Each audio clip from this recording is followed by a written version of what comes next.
Jai Gurudev. Very recently, well, a few months ago, when Guruji was in South Africa, I was listening to Prabhu speaking about the story of the ventilator.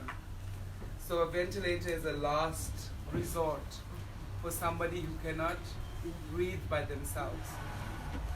So Guruji was giving the second of the two darshans that he was giving in Johannesburg. And the devotees who have known him for about 7 years come to me. The mother of the family comes to me and she says to me, is it possible for us to go to see Guruji first? So I said, why? Can you not wait? And then she says to me, because I just got a phone call from the hospital. And my son has been in a hospital for about 2 weeks. And for one of those weeks, he's been on a ventilator because he can't breathe by himself.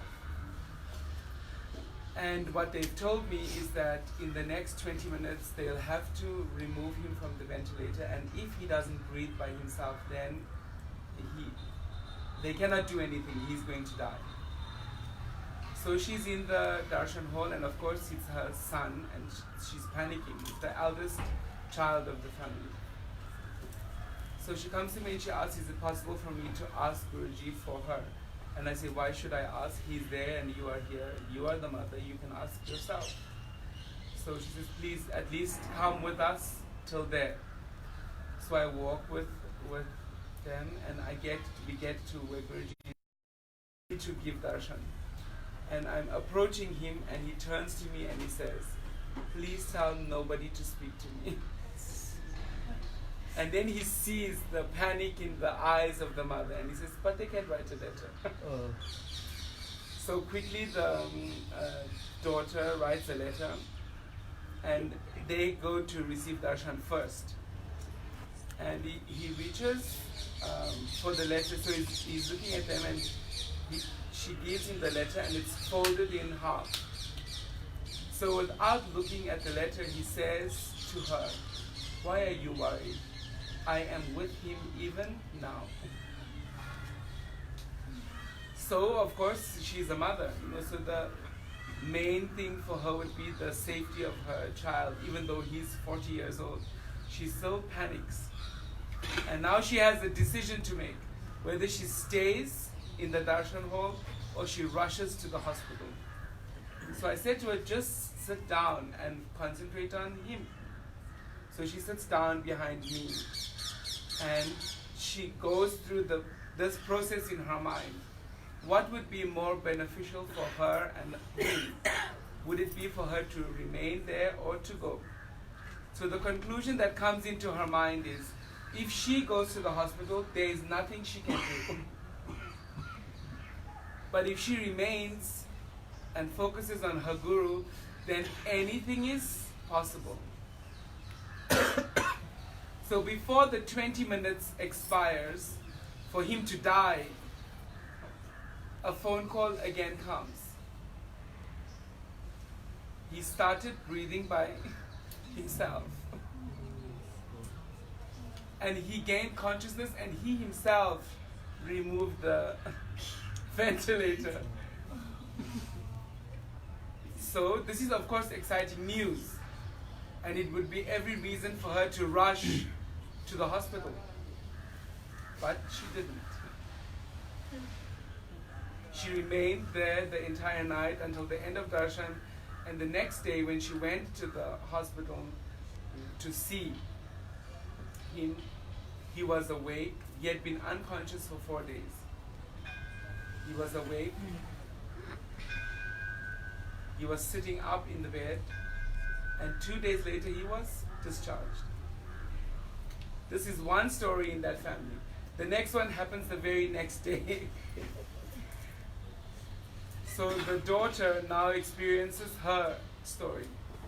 So they were busy setting up the Bhajan Cafe at the darshan venue. And her husband was helping. He's not a devotee. Right? So he was helping her to set up and he was doing a lot of things to make everything perfect. Then what happens is he says to her suddenly, I don't feel very well.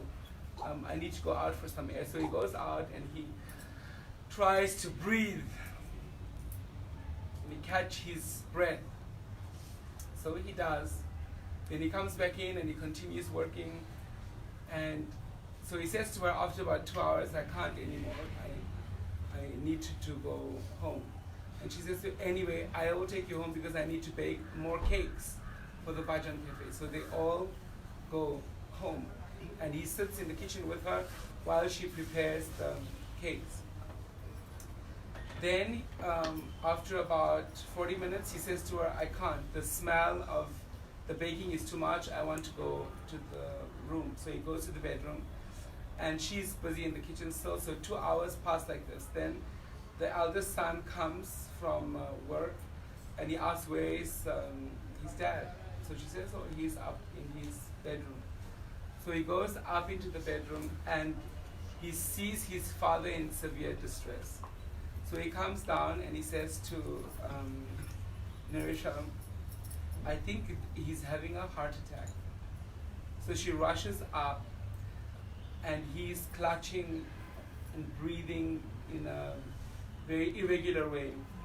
And she notices that the entire right side of his body is going limp. So she says to him, he's not having a heart attack, he's having a stroke. So they rush him very quickly to the hospital, and he's put into intensive care. And so the doctor didn't say it to her at the time, but what happened basically is he had a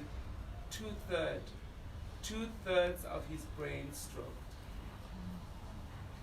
So the chances of survival in this case are extremely slim. Usually the person, if does not die after the stroke, will die in the next 48 hours. So Guruji was doing the opening of Jwalanarasimha temple, and she couldn't be at the hospital, so the only other place was to go to see him. And as she arrived in the temple, a few people had already known what had happened because she called her mom and she called. But now her mom already understood the best place to be is to be with him. So she arrives and he looks at her and he says to her, don't worry, everything will be fine. So the kind of person that he was before this was really angry, really judgmental, short-tempered, because lots of things were happening in his life and it very often wasn't pleasant to live with him. So when this stroke happened, it's a big event to happen in somebody's life. And at the same time, lots of other things were also going on. The almost death of her brother, stroke of her, so many things were happening. But what she did is she focused herself entirely on the most important person, which is her Guru.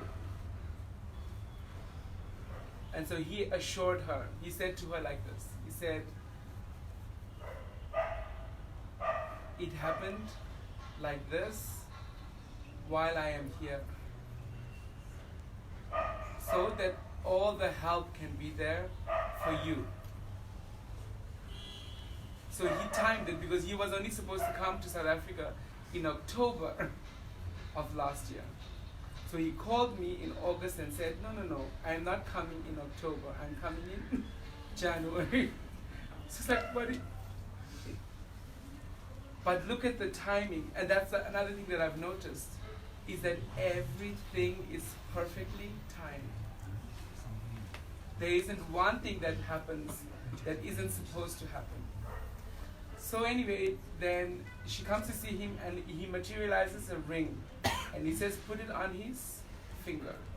So before, Guruji had materialized a ring for him too, that he never wore. So now he didn't have a choice because he couldn't move. So she put the ring on his finger And the recovery was so incredibly fast. So recently we were in Mauritius and she made sure to take him to Mauritius with her. So he couldn't walk. Within a month he was able to walk. He couldn't speak. He had no memory. Within 2 months he was able to speak and he had memory. His personality has completely changed. Wow. Every time the Guruji's name is mentioned, tears come to his eyes. So by the direct experience of the grace of the Guru. So you're all sitting here, and you perhaps thought it would be nice to go on this pilgrimage with Guruji. But the incredible thing is that nothing happens by accident. Absolutely nothing happens by accident. When we see what the journey is really about, so lots of outside things can happen. Many things. You can go from this place to that place. You can seek satisfaction and happiness in lots of outside things. But when the moment arises for this journey to start, and it really is a personal journey, and it really is to go into your heart, to this love and this relationship, then you see that everything is right to bring us to Him, and His responsibility is to bring us to the destination. And as I've experienced it, there is nothing that He will not do to facilitate that. And so this is the greatest marvel. And we each have the privilege of that relationship. So the time that is coming is really, this pilgrimage really is the celebration of that love. Of the love that moves mountains. Take this day.